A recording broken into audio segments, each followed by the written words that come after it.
Welcome to Vialet Studio, where Vialet and her guests share stories of their passions, inspirations, and spiritual journeys. Vialet creates a sacred and fun space for individuals to be able to share information about themselves, their work, and their community.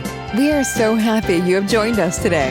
Let's get started with your host, the magical creator of Discover Your Spiritual Gifts, Vialet. Vialet Rayne. So, welcome to Vialet Studio. We're so glad that you're joining us today. My guest today is Fiachna Rose. We met her at Body, Mind, and Spirit here in Denver at the expo. She had a booth and was really impressed and wanted to have her on our show. Welcome. Thank you. It's a pleasure to be here, Vialet. Thank you so much for inviting me. I appreciate it. Well, I appreciate you accepting the invitation. So thank you for that. I always like to start these conversations with your spiritual journey. What got you to where you're at today? What you do today? How did Spirit lead you on the path? Because I think for our viewers, it always helps to know you're not alone. We all kind of get pulled in similar ways, right? So share your story with us. All right, definitely. Now, I love hearing other people's stories too. So I was excited listening to other parts of the podcast you've done and hearing everybody's journey. Because I don't know, it can be intimidating when you're first kind of having your spiritual awakening and it's different than the people around you, or, it's nice to hear a variety and realize it doesn't always have to be the same timing and the same way. So that being said, I realize now that I've always been psychic and always been able to do this kind of stuff, but I really didn't clue in until I was like 30. So I'm a late bloomer. But yeah, as a kid, I was always having really clear dreams that would sometimes come true and things like that, like premonitions. And I had all kinds of invisible friends and things in my room at night, but I just chalked it all up to like the framework of Christianity. I was really, really Christian, raised in that kind of environment, and so I was like, oh, these are dreams from God. Oh, these are dreams from the devil, or things of that nature. So I just sort of like shut it down, I think, for a long time, because I would bring it up with my pastor and he would just be so uncomfortable.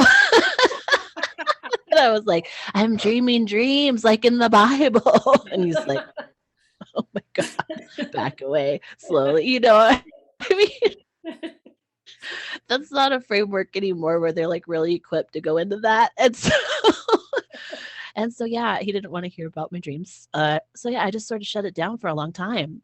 And I always wanted to touch tarot cards and things like that. And I've always been so curious about the occult, but of course I'm told that's devilry, that's bad. And so, I don't know, I had a spiritual awakening in 2014, and I was just lying in bed and I had a vision where I could see almost like portals, one to one future where everything stayed the same. I was like drinking heavily. I was totally drinking myself to death. I was in an abusive marriage. And then one path was like, you change absolutely everything about your life. And it's like health and joy and excitement. And I was like, well, time for a whole life change. I had to break with a toxic family of origin. I got divorced.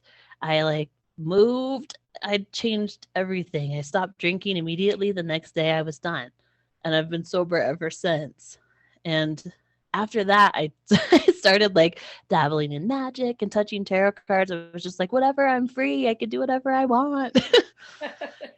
And so, yeah, I sort of called out, if gods are real or any other spirits, I was super skeptical. I actually have a very scientific mind, so I kind of want proof, or, I want to experiment and have the experiment be repeatable.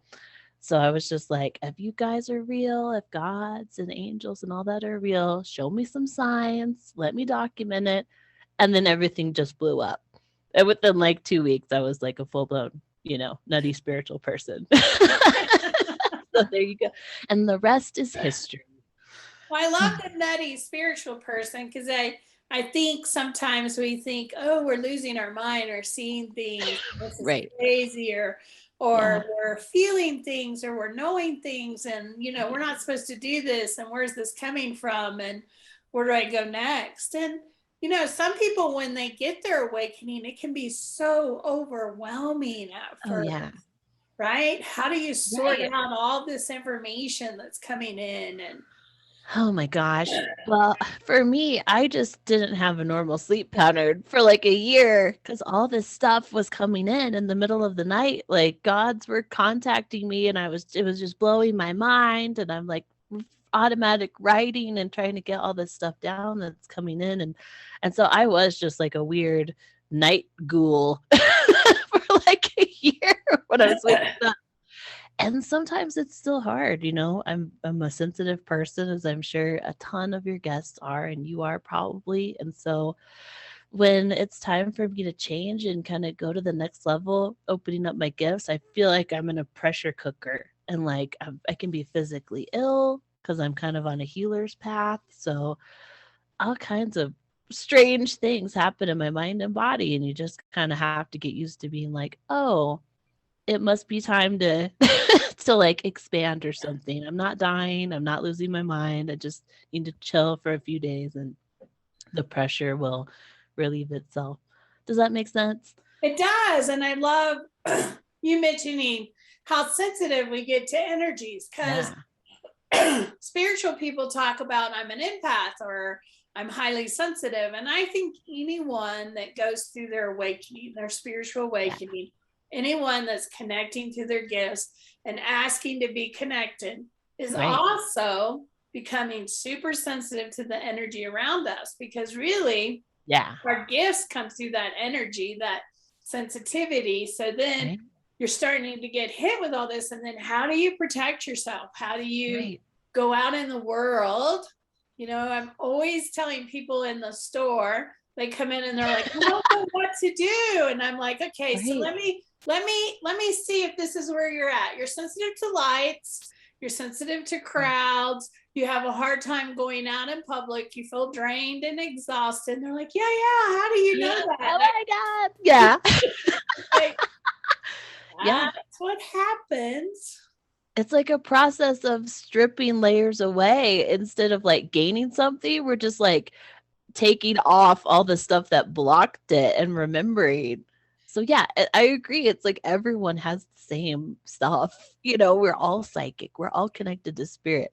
It's just that, I guess, that process of becoming vulnerable, taking off all the layers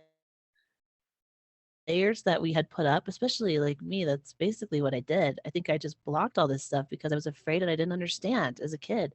So I'm just like peeling away all my little layers, but then you're all pink and vulnerable and, have to figure out where to go from there.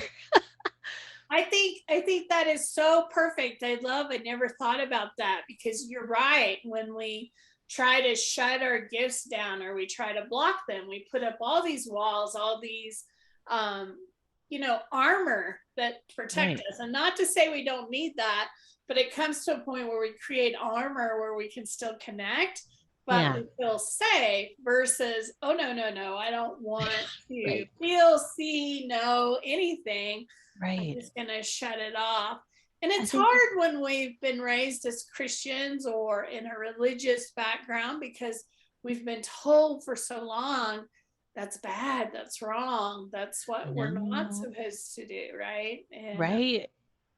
And if you feel something, it's evil, and so you definitely want to protect yourself from it.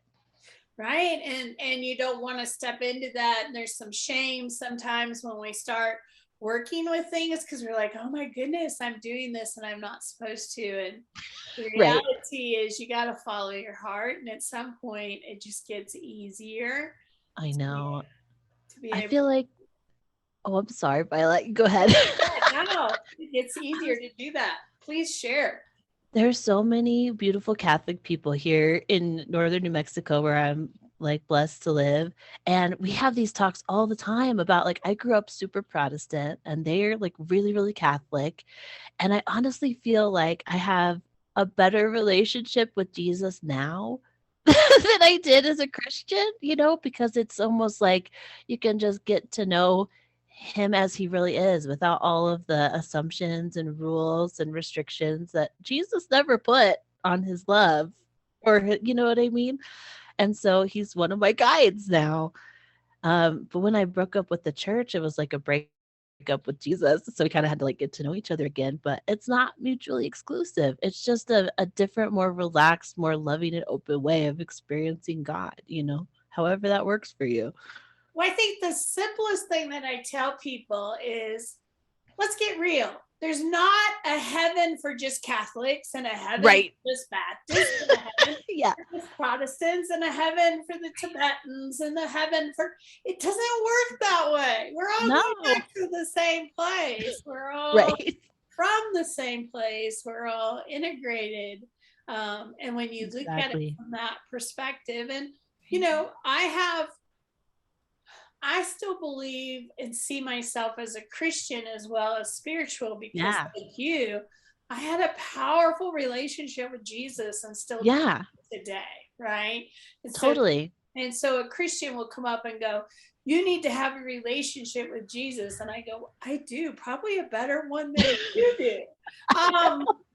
Right? A better connection, because he's still a big part of my life and I'm still very close to that being and that energy, and it comes in and it supports me in a very loving way, right? And I think if you got to sit down and have a conversation with him today, he would say he did not create Christianity, and that was not what he wanted. But this is what he's so humble. I think he's sort of just like, oh my God, like overwhelmed by all of it, Yeah, like, wow, folks, it's not that hard. It's not that difficult, right? It's a lot easier than that. So I love these conversations. So share with us a little bit about your name, Freya, that you're using. Why Freya, and who is Freya? Oh my gosh. So this is the wild part of my recent journey where, just about a year ago, I've been channeling the goddess, much to my surprise, since 2020. I use entheogens sometimes, like plant medicine. I'm a member of the Native American church here. And so a couple of my first experiences with mushrooms, I felt this goddess energy come through my body in a really physical way. The goddess was moving my limbs and like growling like a jaguar and moving like a snake. And I was just like, whoa, what is this? This is intense. And then, just in my regular spiritual life, she started coming in more and more. And eventually I had an experience where Freya is the Norse goddess of like love and sex and beauty and war and death, because it's all kind of two sides of the same coin, birth and death, very much interconnected, as well as love and death. It's, it's complicated. But it makes sense in our guts that those two things are part of the same cycle. But anyway, so she's just, I think, the aspect of the goddess that I relate to, or that matches my personality in this lifetime. But she actually just sort of entered my body, and I've been channeling her almost exclusively ever since. And I'm coming to understand that I am her, which blows my mind and seems bizarre. But so I'm asking these big questions like, am I an aspect of the goddess wearing this human and this personality like clothing in this lifetime? And have I been that? Or am I like Fiachna Rose, which is my proper name? Is that the dominant soul that's been going through? Lots of questions. So I don't know anything. I'm just going with the flow. But I do feel like Freya is the aspect of the goddess that I channeled the most. And she started saying just about last week that it's time to go by that name, because it's sort of it's a title. Freya means lady in Norse. And so it's not even a name for her. She doesn't have a name. And so for me, it's almost like I'm accepting that title to be like, this is who I am, but it's also what I do. Like, I am Freya, I do Freya. That's what I do. Does that make sense? It's weird. It does make sense. Well, sometimes when we step into some of these energies, it's hard from our human perspective to sort it all out. And it's about surrendering and seeing where that goes. So share with us some of the things that you've learned from this goddess, this energy that you've been channeling. What have been some things that have really blown you away that you've picked up on? Well, it makes it a lot easier to. I've been doing readings since my spiritual awakening. I've got my tarot deck. I'm like, just in case, you never know. But it's almost like these are my little bike with training wheels, and I can just do it. And so Freyas helped me to be like, look, you just know stuff. You have all of the clairs. You can see things. You can hear things. You can feel things. I can smell things. She's just like pure confidence. And me, the person, the human body and personality I'm born into has always been like really shy. And I don't know, like almost humble to a fault. And I think it is because of being an empath and being raised in the really strict kind of Christian environment. With the toxic family, I was always pleasing people. I was always like, putting out fires, seeing other people's needs, almost as like a survival measure. And so she's just been like, cut the crap. Here's what you're worth, just channel, put yourself out there. And so, yeah, that's the biggest thing, is having this bold, powerful, colorful, sensual goddess being like, that's you. That's always been you. That's why I'm here, and awakening that in me. I love that. I love that. Yeah. So you mentioned earlier about you're a healer, that you have this healing energy. So what have you done to really amp that up, and how do you provide healings to others? What does that look like? Well, again, the spiritual journey is so amazing and hilarious because we think we know what we're doing, and then some spirit shows up and just rocks our world. So someone told me like about 7 years ago that I was a healer, and I was like, oh, okay, we'll see. You know what I mean? I'm like, I don't even know if Reiki is the real thing. So put a pin in that. But April of this year, I'm minding my business and I get this ringing in my ear. And I've learned that means that a spirit's trying to get my attention. They're like ringing the little doorbell in my head. And I'm like, yes. And it is the angel Sandalphon, who I'd never talked to, but I'm like, I know that angel. That's like a real angel. It's a real thing, and he was sort of communicating to me with like charades that he wanted to give me an energy. And then Gabriel showed up to translate into English, because I think Sandalphon's kind of like above it all, where he doesn't deal with humans a lot. And so there's a language barrier. But anyway, Gabriel came down, and basically Sandalphon had given me this white fire that comes out of my hands. And it's super intense. Like I had done Reiki before and was like, okay, I can kind of feel it. I know I'm doing something. But this was like undeniable. I'm like sweating as it's coming out. My hands are hot. I'm putting it on people in my household who don't believe in that at all. And they're like, oh, like people can feel it. And they told me that it's an energy that's new for this earth. There's a ton of new energies coming in to Gaia right now, I believe, because we're all just like waking up. It's easier to connect with spirit than it has been in the past. Instead of doing an elaborate ritual, we can just like touch the source, is how it feels. And so this is a new healing energy that helps, clean people and wake them up, and basically just like pressure wash out anything you don't need. And that's how it heals. It just gets rid of all the stuff you don't need, so spirit can do the rest. And so I've been doing that at these expos along with the tarot readings. I'm like, would you like a reading or would you like a healing? But yeah, it's evolved. Freya actually was like the shamanic goddess of the north. She very much did a magic called Satyr, and the women who practiced it were called the vulva, but it's very shamanistic. And I feel like I'm remembering as I go, like I have these vulture feathers that I'm brushing people down with. I'm like clapping over people's heads to get energy off them. I've been taking off entities and things as we go.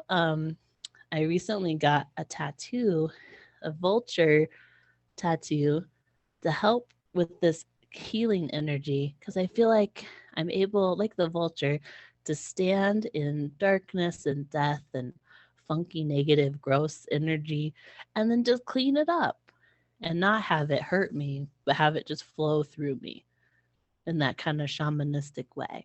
So that's what I do now. I heal people.